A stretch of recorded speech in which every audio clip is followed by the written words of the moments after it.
মাননীয় স্পিকার, গতকাল আমি একটি ফোন কল পেয়েছি। একজন মা আমাকে ফোন করেছেন, উনি সম্ভবত কোথাও থেকে আমার নাম্বার পেয়েছেন, উনি কাঁদছিলেন, উনি বেসরকারি চাকরি করেন। তিনি বলছিলেন যে আপা, আপনি সংসদে একটু বলবেন যে প্রধানমন্ত্রীকে আমরাও ভোট দিয়েছি, কিন্তু আমাদের জন্য তো কোনো নির্দেশনা নাই। আমি নিজেও এখানে আসার আগে একটি বেসরকারি চাকরিতে ছিলাম, আমরা জানি কি অমানবিক আচরণ এই বেসরকারি চাকুরিদের সাথে করা হয়। তাদের জন্য এখানে কোনো নির্দেশনা নাই।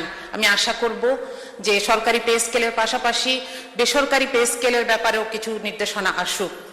এটার অভাবেই সরকারি চাকরিতে চান্স পাওয়ার জন্য এই ঘুষ বাণিজ্য, নিয়োগ বাণিজ্য হয়ে থাকে। মাননীয় স্পিকার, আমরা এখানে একটি দুঃখজনক কথা বলতে চাই, সেটা হচ্ছে আমাদের প্রধানমন্ত্রী, আমাদের সবার প্রধানমন্ত্রী, বাংলাদেশের প্রধানমন্ত্রী, তিনি যখন একটি এআই জেনারেটেড ছবি দিয়ে একটি বিবৃতি দেন, তখন আমরা জাতি হিসেবে বিব্রত হই। আমি আপনাকে অনুরোধ করব, আপনার মাধ্যমে প্রধানমন্ত্রীকে অনুরোধ করব এই ব্যাপারে তাকে যারা ইনফরমেশন দেন তাদের সাথে এই ব্যাপারটি ক্লিয়ার করে নেওয়ার জন্য।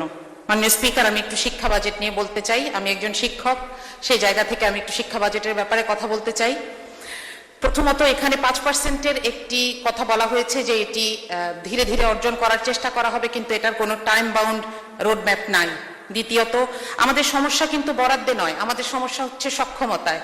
আমরা গত বছরের সম্পূরক বাজেট দেখছি, যেখানে 100 টাকা বরাদ্দ ছিল, আমরা হয়তো 97 টাকা খরচ করতে পেরেছি, কিন্তু তারপরেও আমরা আগামী বছর কেন 110 টাকা খরচ করার পরিকল্পনা নিয়েছি, এটা আমার কাছে পরিষ্কার নয়। এখানে কিছু ভুতুরে বরাদ্দ আছে।